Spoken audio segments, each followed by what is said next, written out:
Hey Capricorn, how's it going? I got some messages for you today. So this one was interesting. I got some Neoplatonic, Greek, Gnostic sort of stuff coming in your meditation, which it's kind of in my wheelhouse, or at least it was at one point in my life. I really vibed with this era, around the year zero, right? Like a couple hundred years before Christ, a couple hundred years after. There was a lot of really interesting stuff going on in the Mediterranean, in and around the Mediterranean. And I just saw that crude sketch of Abraxas. I'm not sure if you've ever heard of Abraxas, but according to some group, a sort of Orphic, maybe Mithraic, maybe Gnostic, groups of people considered Abraxas to be kind of like the Most High God. It was sort of their depiction of God, or some people called him the Great Archon. And he has snakes for legs, at least this is how he's depicted. He's got snakes for legs, the torso of a man, holding a spear in one hand and a shield in the other, or a spear in the right hand and a shield in the left hand, and he has the head of a rooster. And so obviously this is very symbolic. The head of a rooster, meaning it awakens with the sun. It's like a solar logos. Abraxas is kind of a depiction of the solar logos, because roosters crow with the sun. Is that the sound they make? Do roosters crow? Cock-a-doodle-doo? The body of a man, so it has the versatility of a human being. Humans are considered free, or have like freedom. We have opposable thumbs and all that sort of stuff. And then the legs of a snake. Back then, snakes were symbols of holiness and spiritual power and healing. And so having this guy's legs as snakes being symbolized in such a way as like the legs carry you forward, right? So this spiritual power is what carries Abraxas forward. And this can be found in books like the Holy Book of the Great Invisible Spirit, which is part of the Nag Hammadi library. It's a Coptic text, which is the Egyptian language, but written with the Greek alphabet. And it can be found in the Nag Hammadi library. There are English translations you can find at mass market paperbacks for $5 online. Very interesting book. Abraxas is also found in what's called the Greek Magical Papyri, which is a set of ancient Greek and Coptic texts or manuscripts that were really the foundation of the Western magical tradition. They were rediscovered, I believe, by the Medici family during the Renaissance era, and they were used widely by people like Henry Cornelius Agrippa and all sorts of Western occultists and magicians. And it became the root of like a lot of ritual magic we do in the Western world, a lot of talismanic magic, astrological magic, potion making, tinctures, and alchemy. And so much had its roots in this Greek magical papyri. There are many rituals and interesting things in there. And you might be interested in these two texts. You can find English translations of them online for free even. They're very, very famous, very, very old, and very, very interesting, and very foundational in terms of inspiring the modern Western esoteric tradition. Well, not just the modern, but from the medieval era up. And I also saw, after I saw Abraxas, I saw the Sator square. That's this here. You may be familiar with this. It says Sator, Arepo, Tenet, Opera, Rotas.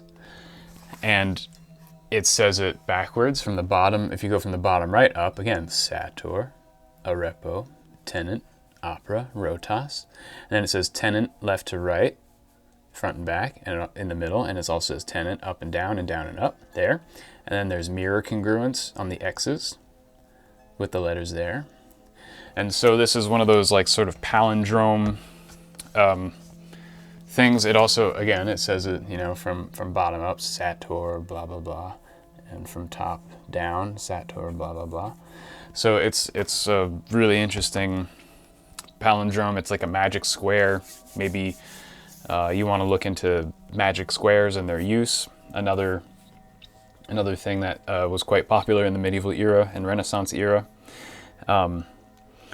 And basically, this is Latin mostly, except for the word arepo, which nobody really knows what it means, but it essentially means the sower of seed, arepo, potentially a name, keeps or sustains or holds the work and service and effort of the wheel. This is very symbolic of like the center of the universe, right? The sower of the seed, kind of like creator, God, right? Arepo could just be a name. You know, there are millions of names for the Most High, right? Keeps and sustains, holds the work and service and effort of the wheel of Dharma, the wheel of reality, the wheels of galaxies, the wheels of, you know, time, everything, right? Everything's symbolized by wheels. All of creation is symbolized by wheels, and being in the center of the wheel, or the keeper of the wheel, the one who sustains the wheel. This is very much associated with the Vishnu aspect of the Trimurti in the Vedic tradition. You have Brahma, the creator, Vishnu, the sustainer, and Shiva, the destroyer. And here we have a bit of Brahma Vishnu, the sower and the sustainer. And nobody can really agree. Academics have been studying this square for a few hundred years now. They find it carved on tablets throughout the Roman world and around the Mediterranean, North Africa, Italy, Greece, and Syria, I think even in Spain. There are hundreds of little tablets found, scraped on walls like graffiti. It was even found carved into someone's skull. It was a very, very popular palindrome or word puzzle or magic square or something from dating back to around 60 AD. It became very, very popular around the 500s, when Christians began adopting it for their own purposes. Now, the reason we know so little about it is that it was found related to Pythagorean cults, to Stoic cults, Gnostic cults, Orphic cults, Mithraic cults, and some Semitic cults.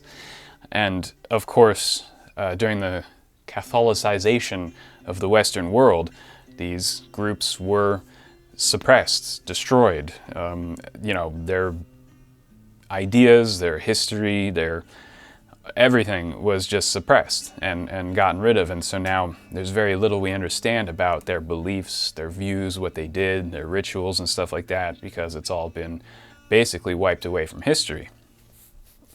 But maybe you want to try your best to look into it. Maybe you know something about it. Maybe, I don't know. But this magic square I've always vibed with it because it is like a very deep symbolic tradition that shows up all around the world, right? The sower of seed keeps and works and sustains the wheel, right? This is like a very fundamental aspect of all spiritual traditions, whether we're talking about shamans in the rainforest to extremely sophisticated pharaonic religions of Egypt to the dynastic spirituality of ancient China to the Nordic pagans and all of that. They all have a similar sort of idea, right? A similar sort of foundation, like heaven, the hub of the wheel of creation, and that sort of thing. So maybe there's something about deep spiritual traditions, or the tradition with a capital T, because in my view, there's only one tradition, and it just wears many masks. There's only one real, there's reality, right? And however you seek to understand that reality is a mask that this reality wears. You can do it through any of the religious traditions, any of the spiritual disciplines, and the more you study religion and spiritual disciplines and the different cultures and shamanism and yoga and priestcraft and temples and churches and the holy books of all cultures, and the more and more you study it and look into it, occultism and parapsychology, you start to see commonalities here amongst all of them. And these commonalities, you will see, are functional, they're operative, they are the most practical aspects of spirituality and religion and shamanism and all this stuff. The most fundamental and most practical aspects of all the world's religions and traditions are very much almost exactly the same, and you can distill them and find what I call the tradition with a capital T. And that finding that common core amongst all these different things has been very, very useful in my life. It has allowed me to see patterns and connections and see things in a much more holistic way that many people don't see. And it has opened a lot of doors, it has solved a lot of problems, it has reconciled a lot of paradoxes. It's a good way of seeing things. And, you know, Abraxas and the Sator square, these are deep, deep concepts that are hidden deep within the Western psyche. And when you start working with these symbols, and maybe read the Greek magical papyri or look into the ritual of the Bornless One or something like that, these weird things, they can awaken like the ability to see patterns, the ability to make connections, to connect the dots between things, and not just religious traditions, but like just anything, being able to build associations between phenomena in reality, in your life. And as we build associations, our memories improve. And as our memories improve, our capacity to analyze and to know improves. And there's just a great deal that comes from this. And then I pulled an I Ching hexagram for you, which I got hexagram 26, great accumulation, with the third changing line there. So it changes to diminishing, or decreasing rather. So great accumulation is like the storing up of something, right? It's great accumulation.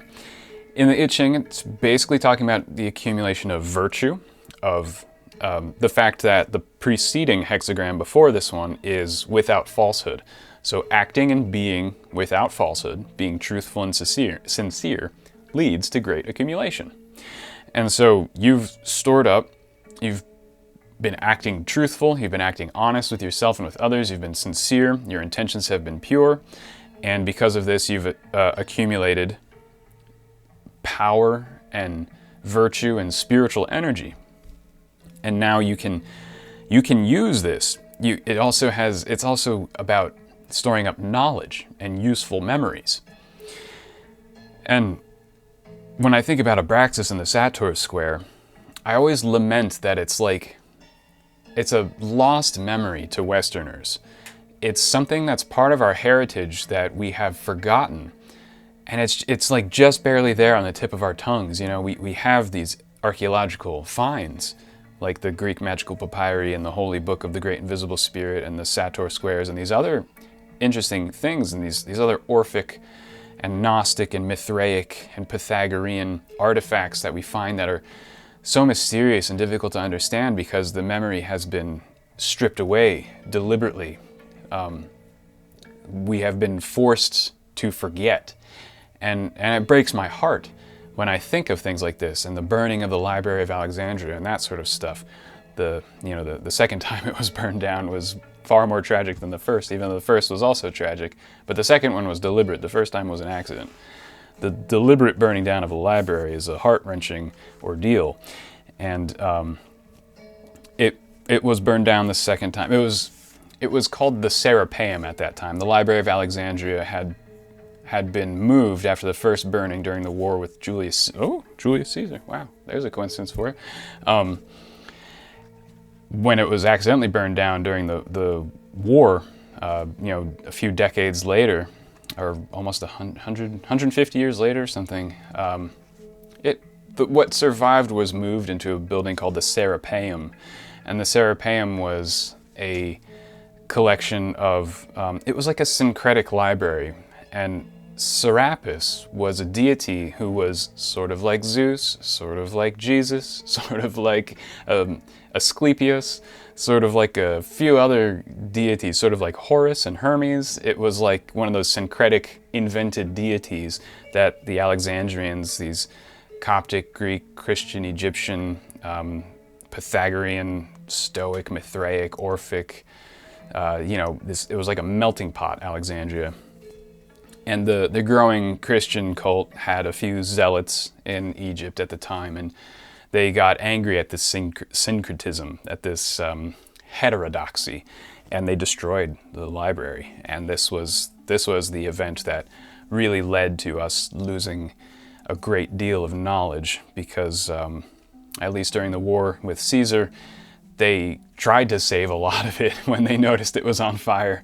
This time, nobody tried to save any of it. So maybe there's some type of memory diving you want to do, some type of, past life hypnosis regression or something, if you're comfortable with that sort of idea. But there might be something that you got to dig into your memory for, because there's something useful and helpful in there for you, because you've accumulated a lot of experience, a lot of knowledge, a lot of power, and your memory holds power. And you have to use it at this time, because this changing line here, this third line changes, and great accumulation becomes decreasing. Now, this doesn't mean you're going to lose what you've accumulated. It means that you just have to expect a hardship. Like, it might not be the best time to move forward with your goal.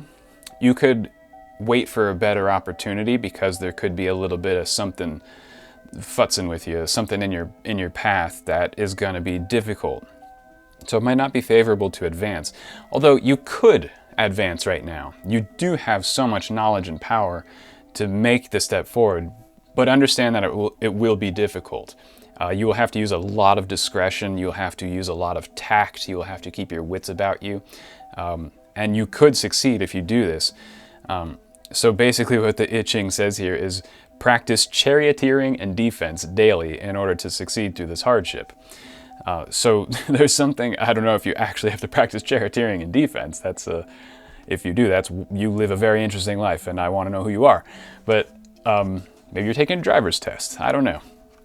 Be careful. But this idea of practicing charioteering and defense is charioteering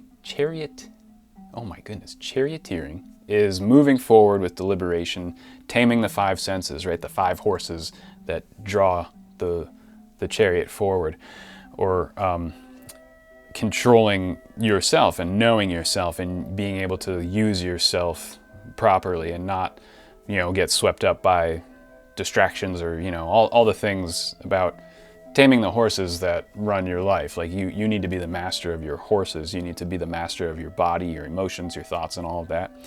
And defense, well, in the I Ching, this was probably quite literally just defense. Defending yourself, or just knowing how to navigate a difficult society, right? Getting a good read on people, getting a good, judging situations carefully. So practice these skills, which you probably have been. Great accumulation. You've probably been doing really, really well at this. But don't let the sword get dull. You gotta keep it sharp. You gotta keep practicing these things daily. And as long as you stick to that, whatever your practices are, whatever led to this great accumulation, just keep it up. Because unfortunately, if you get lax at this time, this hardship might really be a roadblock for you. And you might just want to wait for a better opportunity before stepping forward, and just wait for this roadblock to move along. It could be not very long, or I really don't know how long it could be. Maybe we'll develop that in the reading. But you have kind of those two choices. Like, wait for a better opportunity and stay really alert as you wait for that opportunity, because it could come at any time. Or you can try and advance now, but with extreme carefulness and tact and wit and awareness. And so yeah, it's interesting. So I'm going to develop this for you, pull some cards for you, and see what all this is. What does Capricorn need to know?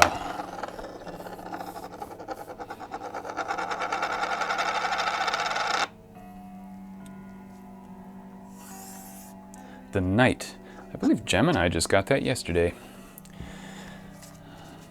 Maybe you got some Gemini in your chart. You want to check that video out, I don't know. But the Knight, it's a shield. Oh, Abraxas holds a shield in his left hand. You know, this is knowing yourself, being honorable.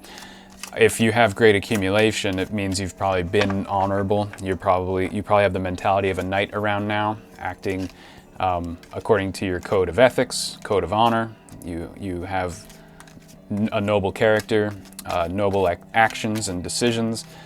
You're as true with others as you are with yourself. It's a knight. You know, all that Arthurian chivalry stuff. You never lie, you always keep your word, all that good stuff. So let's see. Oh, so that one, that 10 of Wands wanted to show up in reverse. So yeah, I think this opportunity to advance is coming soon. Yeah, there's a little bit of hardship ahead, but it's not much, and it's not going to last. It's going to be like a blip, just like a short period of time of hardship. So you can either try to advance through it or wait for the storm to pass. You know, this one's stuck in my hand. Oh, Death. Oh my goodness, this is... Gemini got this yesterday too. Okay, Death and the Knight. Oh man, I don't want to repeat. Don't make me repeat. Oracle, please. Let's give something fresh for Capricorn. All right. So Death here, Death is kind of like a knight, right? At least in this deck, he's got his armor on, he's got his horse, he's respected, right? Death is respected. We've got this bishop, we have a child, we have a dead guy, and they don't look very afraid. They look more or less reverential and deferential, and yeah, there could be like. Again, this is a period that's going to come and go. Some hardship that's going to come and go. It's and it could be transformative to try and advance through it. It might be very difficult and plodding, but a brave knight could do it, you know. You got your sword and shield, and you've been practicing defense and charioteering, other knightly activities. All knights had to know how to drive a chariot and use their defensive toolkit. So perhaps you can advance and just do so with the strength and power that you've accumulated. You know, maybe spend the strength and power to get through this obstacle and to, I was going to say to kill it, you know, to destroy this obstacle. Be gentle. These are metaphorical words I'm using. And I think you've got what it takes if you wanted to advance. Because some chapter is ending, and, you know, if you don't want to sit around, I don't blame you. I don't think you have to, but just know that it's not going to be easy. And yet, Death could also signify a stagnant energy, or something that is at risk of stagnating. So maybe you're meant to feel this hardship and go through it. Maybe you should take the hard route. I don't know. I don't want to advise, you know, I don't know your situation. You know, follow your heart and keep your wits about you. Make the decision that's best for you, because waiting for another opportunity is also a viable option. But, you know, sometimes it's pretty good to go through an adversity by choice. You know, John Wayne said, bravery is being afraid, but saddling up anyway. Unity. So we got this interesting, almost gives me an Ace of Cups vibe. Two birds drinking out of the same goblet of water, and then two flowers coming from the same stem, growing from the same stem. So maybe you've got a friend, a partner helping you out, who you can call upon for support in this. Maybe you have an inner support network. You know, I think of the Upanishads occasionally when I see this card. In the Upanishads, there's a story that within every soul there resides two birds. There's the little bird and the big bird. The little bird is you and your soul, and the bigger bird is Atman, or God, the Absolute. And these two birds live together, and the big bird watches out for the little bird. and cares for it, reminds it of things, sings to it when it needs to be sung to, and harmonizes with it when it needs to feel the harmony and love of someone else. Even when you're alone, you're not alone. You have God in your heart all the time. And so perhaps that is part of the memory that you need to dig up here. Maybe there is some memory like that died. Maybe you feel as though you may have lost your inner connection to that spirit. But here that spirit is saying, no, you have the support of, the way a king supports his knights, right? Like, a king is not going to let his knights hang out there with their asses in the breeze. Like, the king equips his knights, trains his knights, feeds them, ennobles them, gives them worthy objectives that are worthy of their time, that are worthy of their soul and worthy of their skill. And even if you're on your own in this, you can call upon that support, from the King of Heaven, and have that drive you forward, and know that no obstacle can stand in your way as long as you are fueled by that heavenly King and that support that you have. And yeah, maybe digging into your memories, you'll find and rediscover that support from the Most High Divine that you perhaps thought died, or that you perhaps thought abandoned you. And you'll find a transformative memory, and it will reawaken that connection and that support, and you'll call upon it again. And it'll be there, and it'll help you break down all obstacles. And you'll feel essentially the fruits of your labor, of this accumulation, of acting with sincerity and truthfulness, of being true to your character, being true to yourself, being true to those around you, acting with noble intentions. If you feel like it hasn't paid off in the real world, in terms of perhaps material gain, because God knows no one gives us a paycheck for being good people, but we gain spiritual power for doing these things. We gain spiritual currency, and we gain reputation in the worldly sense, at least for the people who can see what you do and who you are. You have currency with them in the form of your reputation. And I think you'll discover you have a great deal of support that can help you through this coming episode of hardship that you might have to anticipate. All right, one last token for, this one's sticking right out. All right. So here we have the sword and the pencil. Which one's mightier? Some say the pen is. I have a few military friends who would make jokes and disagree about that and say, well, obviously the sword. But here we have them in balance, right? These two things can be used together. You can be a warrior poet. There's an archetype for you. There's a classic archetype, very popular in the medieval era in both Arabia and the Western world, was the warrior poet. A very interesting type of person who aren't many of them around anymore in this age. Another memory, another cultural memory that's gone is the warrior poet. Maybe you'll be inspired by some of the warrior poets of the old world. Off the top of my head, who would even be? Oh, well, there's a book called Roland. I don't know who wrote it. It's, oh boy, I haven't read that since I was a kid, but Roland. It's a famous, maybe Welsh story about a knight in a, I think he's like in a losing battle or something like that. And it's like just this really, really good story. It's a classic, an absolute classic, written in maybe the 7th century.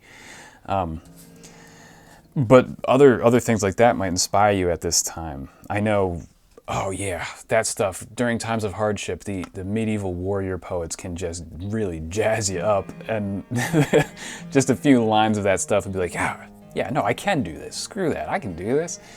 And they're really like they have such an uplifting vibe to them.